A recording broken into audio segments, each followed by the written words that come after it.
বন্ধুরা, তোমরা নিশ্চয়ই এনআরসি শব্দটা শুনেছো, কিন্তু আজকাল একটা নতুন শব্দ শুনতে পাচ্ছ, সেটা হলো এসআইআর। অনেকে ভাবছো এটা কি আবার নতুন কোনো নাগরিক যাচাই প্রকল্প। চলো আজ খুব সহজভাবে জেনে নিই এসআইআর আসলে কি, আর এটা কি এনআরসির মতো কি না।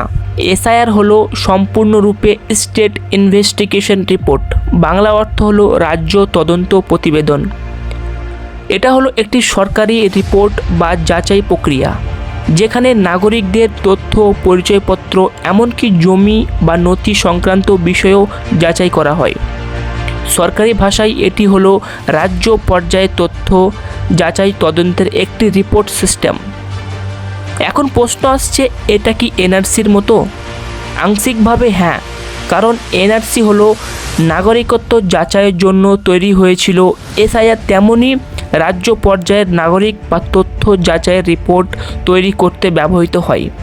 তবে পার্থক্য হলো, এনআরসি ছিল সারা দেশের নাগরিকত্ব যাচাইয়ের জন্য, আর এসআইআর সাধারণত রাজ্য ভিত্তিক তদন্ত বা রিপোর্ট, যেখানে নির্দিষ্ট অঞ্চল ব্যক্তি পরীক্ষা করা হয়।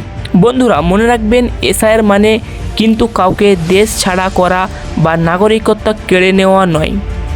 এটা মূলত প্রশাসনিক যাচাই প্রক্রিয়া, যাতে সরকারি নথি ও তথ্য ঠিক আছে কিনা তা নিশ্চিত করা যায়। তাহলে এখন নিশ্চয়ই বুঝে গেছো এসআইআর মানে কি এবং এটা কিভাবে এনআরসি থেকে আলাদা। ভিডিওটি ভালো লাগলে লাইক দিও, শেয়ার করো আর সাবস্ক্রাইব করো।